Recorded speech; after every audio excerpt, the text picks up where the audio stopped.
Previously on Ballz. Busy. Hey, Richard. Albert. Hi, Darren and the Ballz team. How are you doing this afternoon? All right, thanks yourself. Very, very good, thank you. And thank you for a few moments to have a chat to you.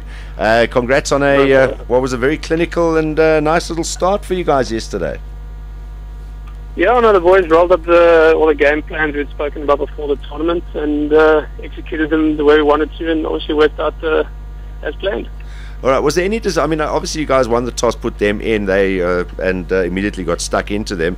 Was there any thought maybe with the game against Sri Lanka coming up next that maybe you guys might bat first just to have a little bit of a hit out in the middle there, or do you think you've had enough with the warm-up games? No, I think it was just purely a cricketing decision. I mean, we assessed the wicket, had a look at it. It rained about half an hour just before start of play as well, so. It juiced up the wicket a little bit, and there's a bit of grass on it, and it was purely a cricketing decision to see which would be the best way to win the game. Absolutely, and you guys have got that, so you're on the board now. And from your point of view as well, kind of a different Richard Levy knock to what we got used to against New Zealand, but under the circumstances, I suppose that's exactly the way you had to play it, right? Yeah, I mean, the last couple of weeks I haven't got too many runs under my belt, and it gave me an opportunity just to give myself a little bit extra time and get my game plans going and start them off again. And yeah, as I say, it wasn't a typical tee off from ball one sort of thing, but it was a good knock and some good time out in the middle. Yeah, one of the things I noticed, because I watched your entire knock on TV, and you and Hashi were going at around about a run a ball. What I did notice though, as soon as you do get those hittable balls and stuff, it doesn't take long to suddenly get that strike rate up to over 120, close to 130, just with a couple of boundaries. So you know, even in this form of the game, you still have time to sort of get yourself in, go to run a ball, and then up the ante when you do get those loose balls. No, definitely, you're right about that. I mean, it wasn't too easy up front with a new ball. I mean, you saw when we bowled, there was plenty in the wicket for the fast bowlers, and they came out trying to do the same thing. So we just we tried to negotiate the new ball for 3 or 4 overs, and as you said, as the bad balls started coming, we started capitalising on that and just kept playing proper cricket shots. Well, nice to get a little 50 under the belt as you get the competition underway. And this thing is quick. I mean, Zimbabwe just get in there, get the tournament going, and they're heading off home already.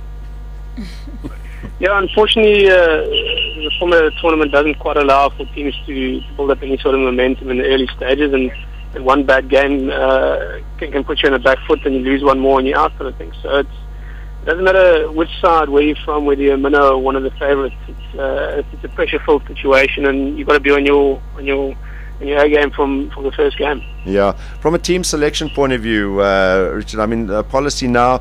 A very, very comfortable win for you guys.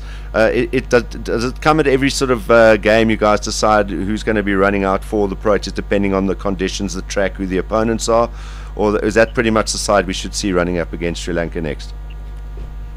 At this point in time, we have a pretty good balance in our side in terms of batters, bowlers, and variations and that sort of thing, but I'm pretty sure if the conditions call for it, there might be a change, but I'm pretty sure it'll pretty much stay as is.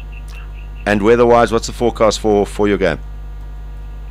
I think it's always going to be tropical with a bit of rain here and there, and that sort of kind of weather around. But it's never a massive downpour which will end the game. There might be 1 or 2 showers, but they'll be done by the morning, and the game should be fine for the afternoon. Yeah, and you might not even notice even if it's raining, because it looks like it's incredibly humid there. You guys are drenched, and it's only a 20-over game. No, listen, the humidity here in comparison to anywhere else in the subcontinent that I've been is a massive change.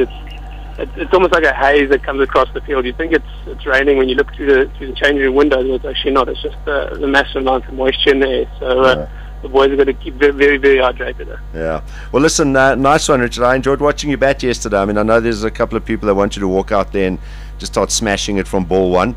But I actually enjoyed watching you just getting those singles, getting the runs, hitting the bad balls when they were there. And as you say, you finally ended up on I think your strike rate was about 125, 130 by the time the innings ended. So I look forward to seeing more of that with you in this competition.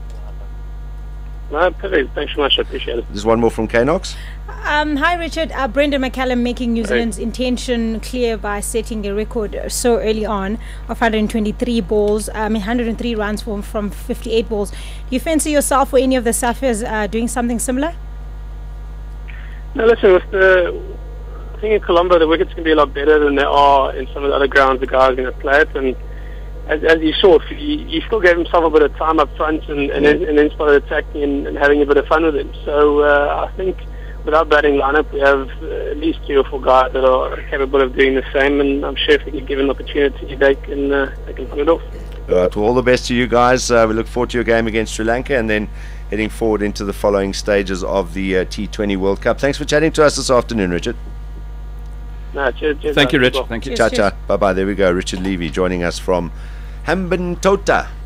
Hambantota. Yeah. How's our Jacques Calais? He doesn't seem to get old. He doesn't seem to get a knock these days either. No, even last night. Even in the warm-up games. Yeah, well, he's 4 sticks. Yes. Yeah, but I mean, even in the warm-up games, they moved him down the order. He got a couple of hits in, and then yesterday didn't get a chance to bat. Yeah.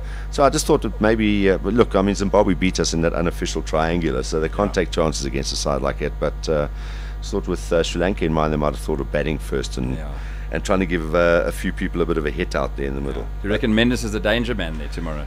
Johnny, who knows? Any spinner on those tracks can be a danger man. Yeah. I mean, even that young Price wasn't bowling too badly from Zimbabwe.